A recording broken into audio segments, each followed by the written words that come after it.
Hello,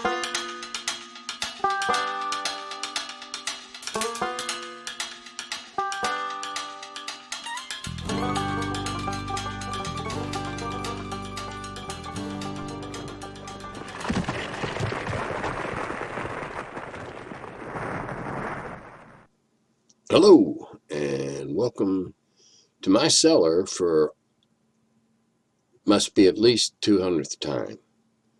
Counting the ones that are numbered, counting the ones I did before they were numbered, calling all the stories and the tales. Yeah, we're probably up around 225, 240, I don't know. Anyway, tonight we're talking about games. But first, my wife Cheryl figured out, or was fooling around with the TV upstairs because we have a relatively new cable system. She says, hey, I can get YouTube down here. I said, yeah. Oh, you knew that? Yeah. And I said, hey, let's see if we can get me. So I went to the search function, and sure enough, I found the Curmudgeon. And just freaked her out seeing me on our TV. It was wonderful. So now what we're going to do on Sunday is we're going to pop one on when the great grandkids are here and see if they freak out when Grandpa's on the TV. All right, to gaming stuff. First one, totally on board with the average damage for tournaments. Yeah, I think that's a really good idea.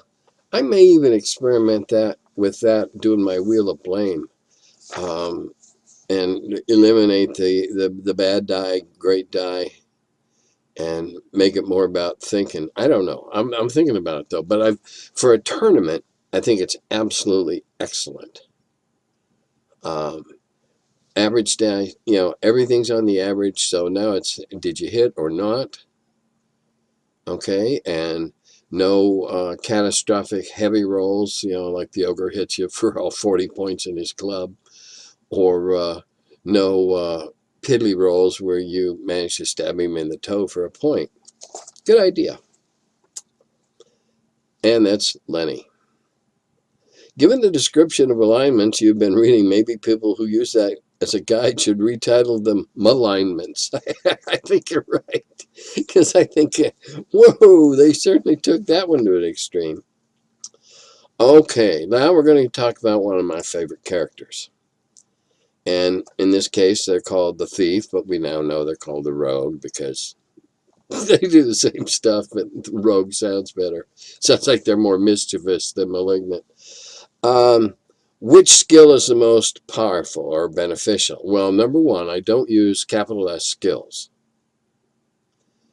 Now, of the things thieves can do, I think that the most important thing they can do is detect traps. Second would be find secret passages, or secret doors, or compartments in the walls or whatever. But traps isn't just, oops, spears coming out of the wall, but it's also not knowing not to fiddle with that lock because there's likely to be needles coming out.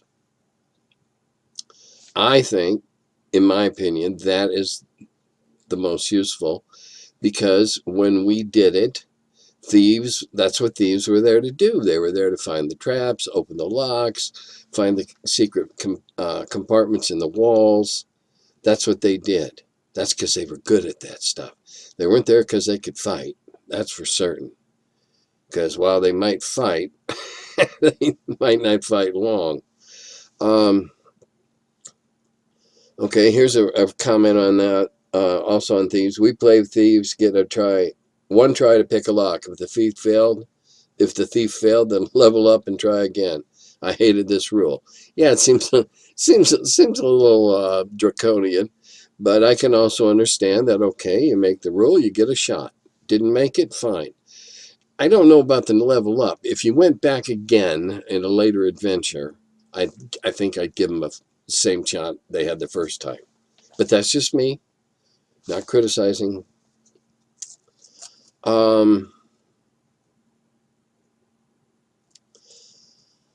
Okay, this one, again, as is my practice, I don't identify who these are from.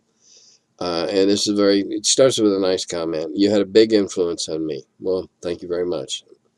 I'm writing now under my own company, LLC, because Gary and all the old guard inspired me in the 80s. The game has made a huge impact on my life. I'm writing for 5, but I'd like to do some first edition content. As I probably answered in the comments, but if I didn't, if you're listening to this, private message me on Facebook, and I'll be glad to Skype with you for a while. All right, now this one gets a little complex.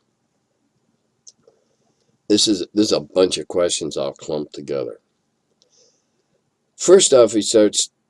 I'm assuming he, again, the unknown pronoun, male. Double columns in rule books. Question: is writing and editing for double column text vastly different from single column layout? Any limitations? What are central concerns? Flow, layout. 2-column magazine formats are obviously necessary if you had shit screens of text and tables to fit in and still sell the book at affordable prices. But I've noted some lavishly laid out books doing double columns, perhaps only because it's an RPG rule book. All right, let's examine that question. And it's an interesting question, and you're going to get a personal answer from me as an editor, how I do it. Number one, and this goes on. All right, we'll go to the next question too, so I can answer all this together. Do you think there are stylistic habits in RPG publishing or in the hobby? If so, what do you think about them? And follow this up. Would you like to see more innovation into rule books, either in tone, layout, or other stylistic choices? If so, what sort of thing? Okay. Editing is editing. We don't edit in the format. We edit in either the manuscript or the copy. All right. The layout guy. And now, some cases, yeah, the editor also lays out, but the layout guy is responsible for the columns. I think the 2-column layout is so ingrained that you run the risk of alienating potential buyers if you veer from that. Now, there are some notable exceptions. If you have that lavishly illustrated book on super slick paper and lots of color and all that, okay, yeah, white space can be pretty. I used to agonize between, do I lay one out to look nice and be pretty, or do I stick with the 2 columns and not freak people out? When you do single columns, you got to decide, am I going to justify left, justify right, justify center? How's that going to look? You have to lay it, if you're going to justify center, you have to lay it out as a trial just to make sure that the first letters or the way the lines come out don't make some suggestive or filthy shape or nasty word or something. So when it comes to editing, it really, the format is either, well, the format is a manuscript. That's how I edit. You don't edit. You do a final read through after you've laid it out before you finalize it for the printer. But if you did your job well, the editing's done. What the final edit is for after the layout is make sure words didn't get dropped, words didn't get changed, spell check didn't bite you in the ass. All right, that's what the final edit's for. I think that if you want to, I think to be on the safe side, if you have an average book in terms of size and quantity and quality of art, etc., you're better off sticking to the format. If you've got something really extraordinary, it has to be really extraordinary to veer away from that traditional layout. It's kind of like everybody drives four cars with 4 tires on them, and some pickup trucks have dualies on the back, so they got 6. But it's like trying to sell a 6-wheeled passenger car. People are going to look at that and go, oh, that's not what I'm used to seeing. So immediately you have to overcome that strangeness. let's see, where are we going to go here? Are there stylistic habits? Yes, I think that is one of the stylistic habits. Certainly the stat block. It's so standardized, we have a single name, and when I say stat block, everybody knows what I mean. Stat blocks tend to stay very much the same because they started out that way in D&D. And the imitators followed the format. And now that is the expected norm. Could you do it differently? Yes. But part of the reason we took that was so that you had a thumbnail. Okay, I need to know this about the monster. Whereas opposed, if it's in a big block, you go, oh, I need that. Okay, the stat blocks are very quick reference. That is definitely a stylistic thing in RPGs. No doubt about it. Two column layouts, or even three, depending upon the size and the format, are the norm. It's what most people expect. If you want to go against that norm, you better have a hell of a good game because you've already got some initial resistance because, ooh, that's different. Do I want to see innovations in rule books? Yeah, well, I'd like to see what I know nobody can afford, and that's I'd like to see tons more art, but you got to pay for art. Believe me, I know. So, yeah, I'd like more pictures. Other than that, no. As far as layout, no, I can't. I can't think of a better way to lay it out. Now, that's not to say that at the head of a chapter, particularly if you're on a left page beginning a new chapter, you can't do that one different than the rest. You could do a single page layout, particularly if you're only using 10 or 15 lines of copy and you want to make a very abrupt, very severed departure from this topic, and now we're going on to that topic. That's a way to do it. It's kind of a mental jar. Ooh, that looks different immediately. You know.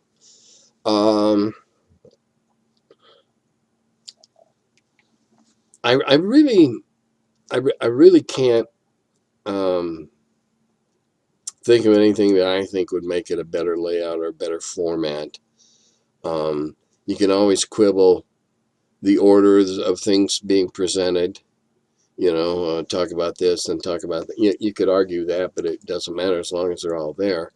I would like to see more rule books have the equivalent of what new cars have in terms of their owner's manuals. New cars have owner's manuals about this thick, in tiny type. But they also have a fast guide.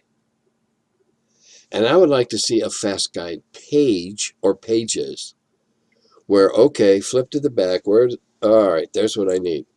Not an index so much as just a boiled down set of, if those few instructions don't do it for you, okay, go to the book. I'd have to think about that one and how I would implement it, but I think there's a way to do it there. But if it ain't broke, don't fix it.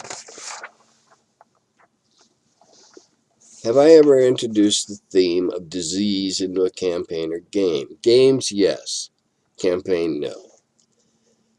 Have you ever played in a game where disease was a theme or element of the story? Mutant Crawl Classics, maybe? Well, Jesus, if you play Mutant Crawl Classics, you want to go around in a sealed suit so nothing can get at you. Because the post-apocalyptic games should be crawling with viruses and germs in the dirt and all that kind of stuff. Let's see what else. What you can do with diseases. Diseases can be debilitating, catch a disease, and over a period of game time, you become weaker, or your eyesight starts to dim, or you become befuddled, or infirm, whatever. You can do that. If you're a real sadistic DM, you can just infect everybody with something that's really bad, and probably not all of them are going to get cured at the temple, because it's going to, they're going to miss some die rolls. I've had fun with them a couple of times when I've had, I don't know if you call it a disease, but a long-lasting side effect of a poisoning or a spell, and they have to do something or get something to get it all cleared. I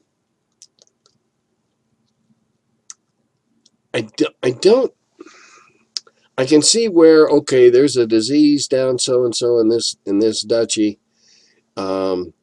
You need to, your mission is to go down and see what's causing it and see what you can do to help. It's particularly if you're a cleric heavy campaign. You could use it like that and find out that the disease is being fomented or created by some nasty bad guy who's trying to wipe out the countryside so he can waltz in and take over. I don't favor writing a campaign that is that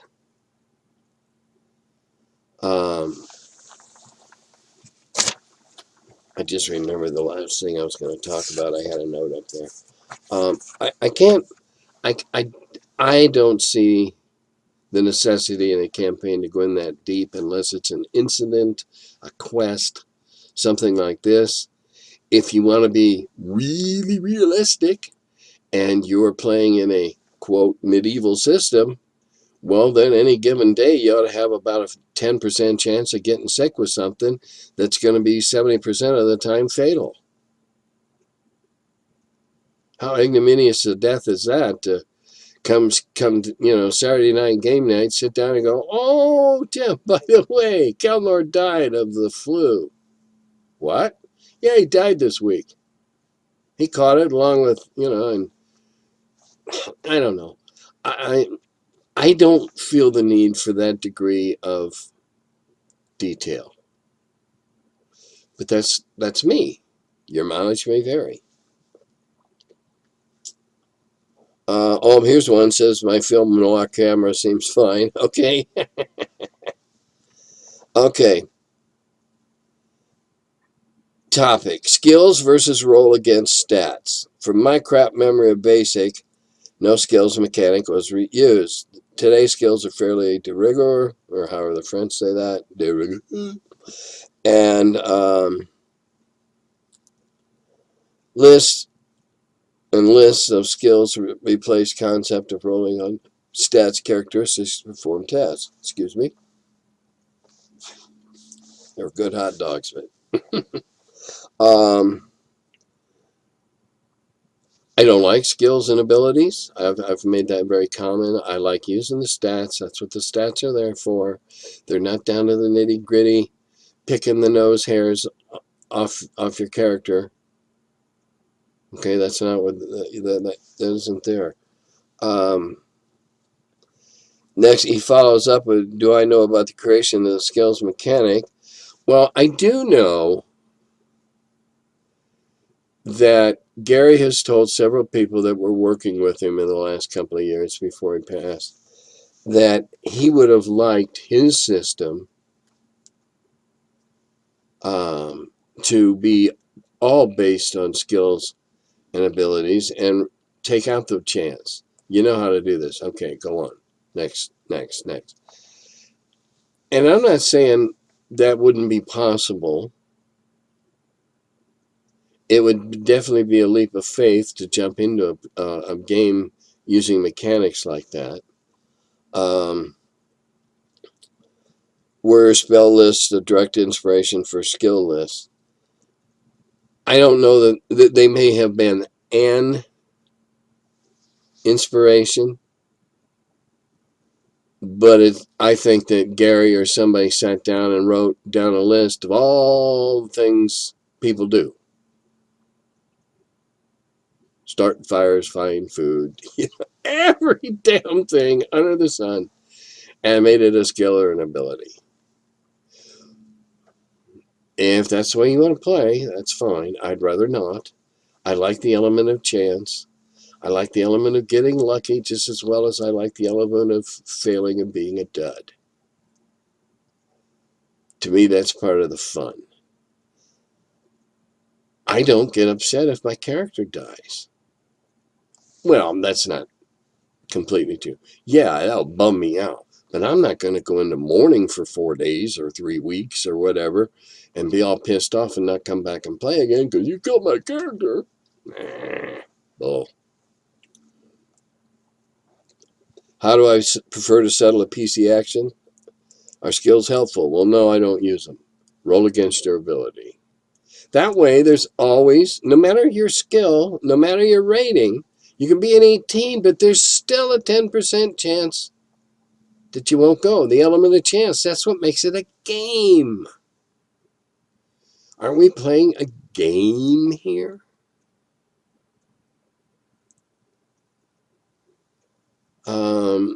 Anyway, all right. And he's full disclosure, his experience was mostly in skill mechanic systems. If that's the way you're learning that, that's fine. I like the more loosely adhered to seat of the pants type rules because I'm much more about having fun. And I don't run a continuing campaign anymore. I was thinking about actually doing it I got 4 or 5 friends here that I know would love to have me run a game. And COVID came along. So there went that one.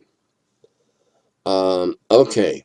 Now this is in response, this is this individual's take on why WotC and Margaret Weiss and Tracy Hickman are in court right now. This individual states that WotC just didn't want to encourage rape via drugging, which the new Dragonlance books did. Gee, did you get to read it early? Are you one of the editors? Maybe it happened in the last Dragonlance, but I don't know. I didn't read them. It's not what I read nowadays. When asked to take them out, the writers were being obtuse. Well, do you know that for a fact? If so, you ought to go on Facebook and say what you know. In comic books, the analogy would be if DC rejected Frank Miller's Dark Knight Returns 2, or like Holy Terror Batman, that was rejected by DC for not meeting their standards. Even iconic writers can lose what made them special. I don't deny that, and the analogies are fine. I just think that when you contract to do something, you lay out all the conditions in the contract. When you shake hands, everybody has a common understanding. If their common understanding was that they were going to continue on in the same vein, continue the world without some sort of cosmic cleansing, and then they were told to cosmically cleanse, well, that's not what they were contracted for. Anyway, I'm not jumping in on it because I don't know all the details. This person's take may be right. It may be completely full of shit. I don't know. Not accusing. Can we get a link to that Discord? Okay, this is about my game on the 14th, a week from tomorrow on a Saturday. Discord is free. It's free. If you're playing in my game, go get it. It's not real big. It's very, very easy to manipulate. I've already gone and tried to I've put out I don't have the emails of all my players, so I put a thing on Facebook. Hey, so-and-so, I'll listen to them all. Private message me, and I'll send you what you need to know. That's all you got to do. My server is listed in the long list of little colored circles down the left side of the screen, and it's gray, and it has just the initials K and S, Cascoid Server. Once you join, and again, it's free. Once you join, you'll be able to see everything. Now, if somebody is unable to, for whatever reason, join, I don't know how they're still going to play in an interactive, but anyway, we'll deal with that then. Someone posted a link for some instructions on how I can do thus and such and such. No, no, Tim doesn't do extra stuff like that because it means learning how. I got enough going on. I'm writing 2 projects, and I got enough going on. I don't need to stop and learn how to do something when all you got to do is join. It's free.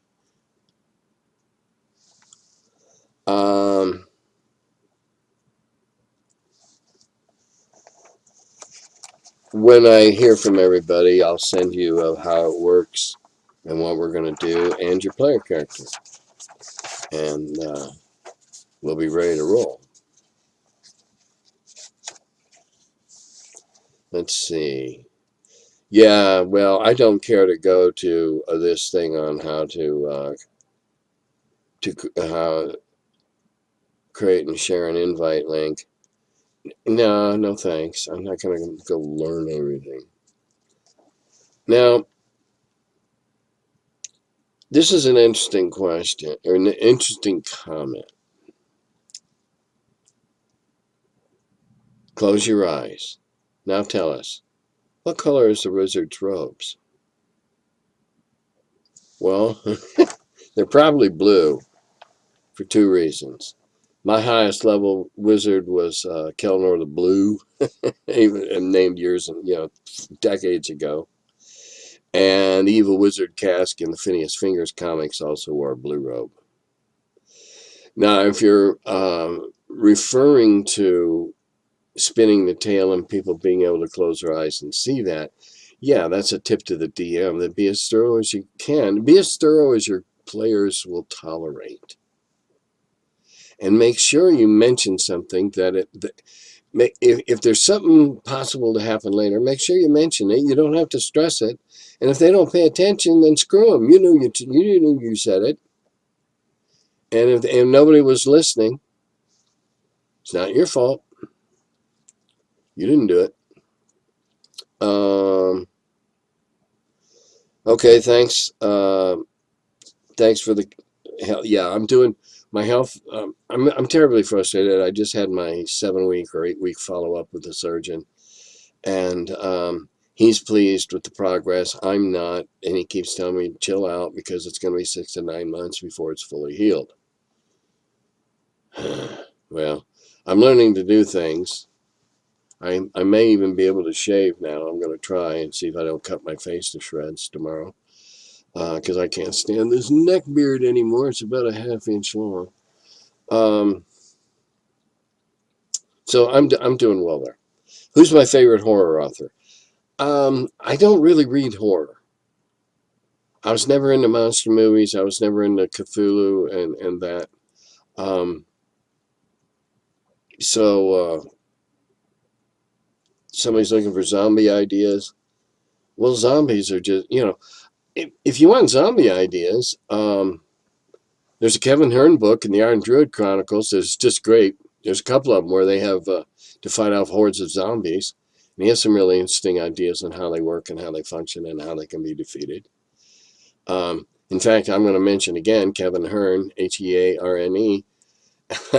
The guy, obviously, it's a contemporary series centering on a 2,000-year-old druid, and he makes lots of fantasy role-playing mentions and mentions D&D. It's very contemporary. It's very cool. He doesn't knock it. In fact, in one story I read, it was one of his short stories, his pet hobgoblin stole all this computer hacker's painted figures. The computer hacker was obviously a D&D player. And later on in the book, he animated them with some hobgoblin skill of his. And wow. Anyway, Kevin Hurd makes me laugh out loud every once in a while. It's unexpected, he just drops something.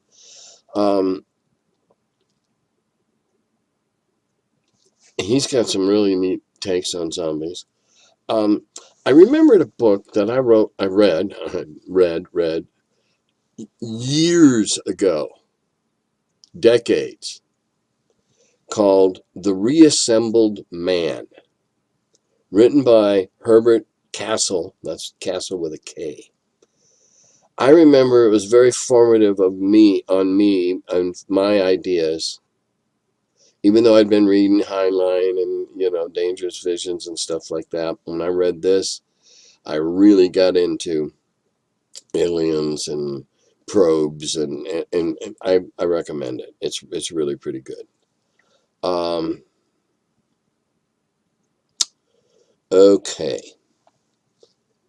I saw a posting on Facebook um, last week. It's a cartoon of an adventurer standing by a door with the door's dimensions clearly mapped up. And then the next frame was the big picture with the guy standing by the door and this enormous ogre or troll or cyclops. And I shared it along, and we've had an interesting discussion, all having to do with verisimilitude, the appearance of reality.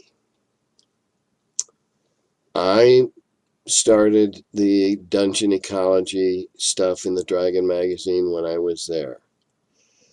There's nothing wrong with playing fantasy in a realistic setting. You can have a wonderful game with the world that works just the way around you, except the fact you got monsters and magic. My question is, and I was guilty of this the first dungeon I made. I had something, out of every 5 rooms, probably 2.5 of them were occupied. Ridiculous. We spoke about, someone said, let's go killing at the zoo. And I mentioned, that in fact, at one point I had written down some doggerel lyrics to sing Let's Go Killing at the Zoo to Simon and Garfunkel's It's All Happening at the Zoo. The big thing is, if you got this great huge hairy thing or whatever that's been confined in this closed space, it has to have eaten or it'd be dead. It has to have drunk liquids or it would be dehydrated. So where's the rivers of piss and the mountains of shit? Now, I know people that go into this detail. For instance, I edited Frank Mentzer's Lich Dungeon, and he's got his dungeon is so well organized, he's got cleanup crews. Now, whether or not they go into that giant room with the ogre and clean out his crap, I don't know. I guess you could put drains in the floors and turn the water on every once in a while and just make that ogre guy just madder than hell every time he gets rained on. There's nothing wrong with some realism. Because after all, we're talking about monsters and magic that don't exist and doesn't work. So let's stick to some reality. Actually, I find it more fun to stick to reality, because then when something is a little is a little out of whack, it's more of a jar, a jolt, and I think it makes an interesting fillip to the campaign or to the adventure. But hey, that's just me. But there's nothing wrong with verisimilitude. If you have a dungeon with, we'll say we have 4 levels with an average of 12 rooms on a level, getting fewer and fewer as you go down. And we'll say that of those 40 some rooms, 9 of them are occupied by things behind the door waiting. That place is going to stink like hell. And the amount of magic to make a Febreze, to cast Febreze and maintain it would be enormous and therefore ludicrous. There's nothing wrong with a whole lot of reality as your basis for your fantasy. If you want to say that, if you have to, and you go, oh well, yeah, Darton, the dark, put that in there last week because he was pissed off at it. Okay, I guess. I don't know. It just doesn't make sense. Somebody suggested to get out with a potion of diminution. Yeah, where's he going to get that? Is he going to get lucky and kill an adventurer that just happens to have one of those? In that case, is he going to drink every potion and bottle he finds? That means he's probably had some good diarrhea with the old bottles he drank. At least the first one, still he learned better. Verisimilitude is not a, it's a hard word to pronounce, but it's not a bad word, and it's not a bad tenet in constructing your world. The more regular the rest of the world is, the mundane part of it is, the more fantastic and fun the magic and monstrous part is. That's my credo. Now, the big elephant that is in the room. Here we are several days past the election, and we're still waiting.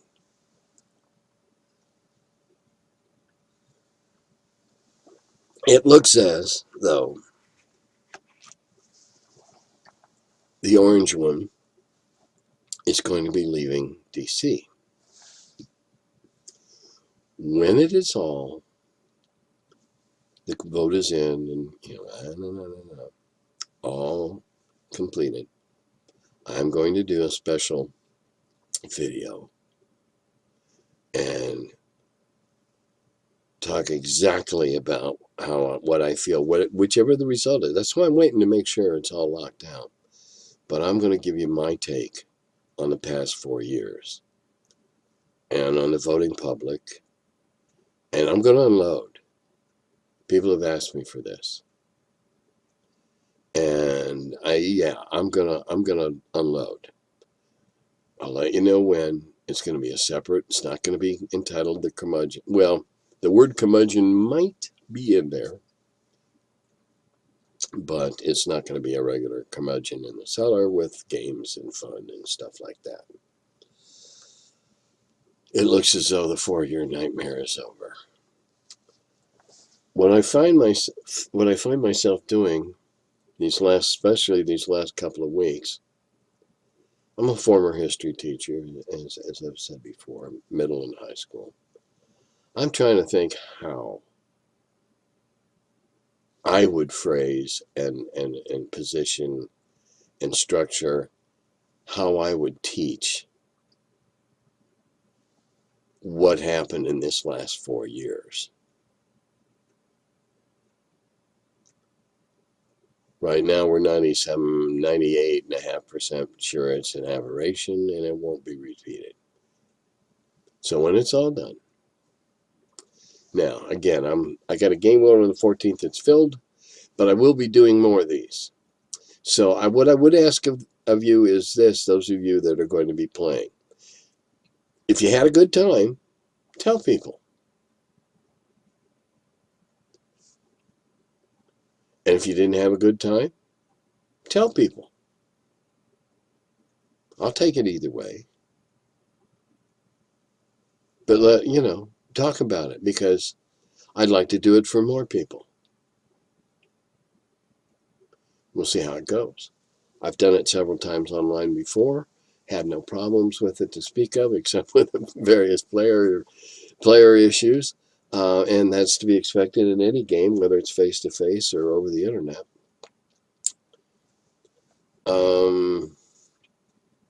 I think I've run out of things to talk about. All I can say is, God, I hope they get the count over fast, because I want to know if I got a fall on my sword or crack open that little baggie I've been saving all these years. I don't know. Just messing with you. Stay safe. Do all the things you're supposed to do. It's not over. The new cases are surging because people are getting tired and saying, oh, screw it, I don't need to do it anymore. Bullshit. My wife and I hardly go out of the house except for groceries or things we have to have from the store. That's because I'm so susceptible to side effects. And that seems to be the rest of the iceberg we're not seeing is the people that are long-term suffering. My wife had a doctor's appointment today with a doctor she's been going to for years and years and years. And he's normally he travels and he's got a connection, a network of doctors around the world. And he told her today that he has lost 100 people out of his professional and personal network. 100. And as he is a healthcare professional, I'm betting that a horrifying number of those 100 are healthcare professionals. So for God's sakes, keep wearing your mask. Doesn't make you any less of a man or a woman to wear your mask. One last comment. Watched 60 Minutes last week. And they were talking about who you're going to vote for, who you're going to vote for. And there was this vacuous blonde who said she was voting for Trump because the only thing she cared about, and I believe she meant it as she was saying it, the only thing she cares about is that her 401k is growing. That's the cancer that's eating our republic. Dodata Govi.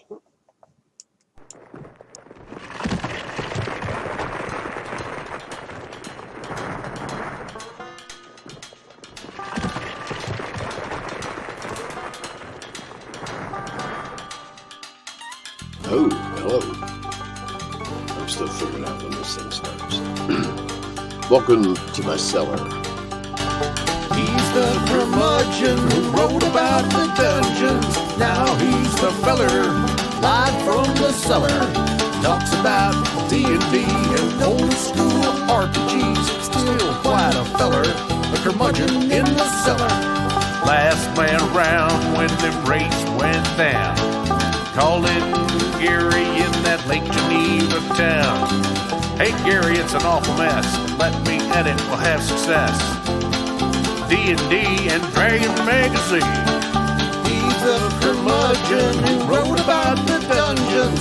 Now he's the feller, live from the cellar.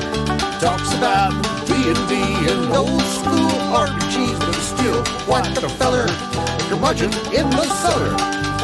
Magic missile, it's a mortar shell. Make it hit in the first level spell. Brought psionics to the game to attack that wizard's brain. PSR and fantasy, collection of micro armory. Titan with tramp under a tree, high as could be.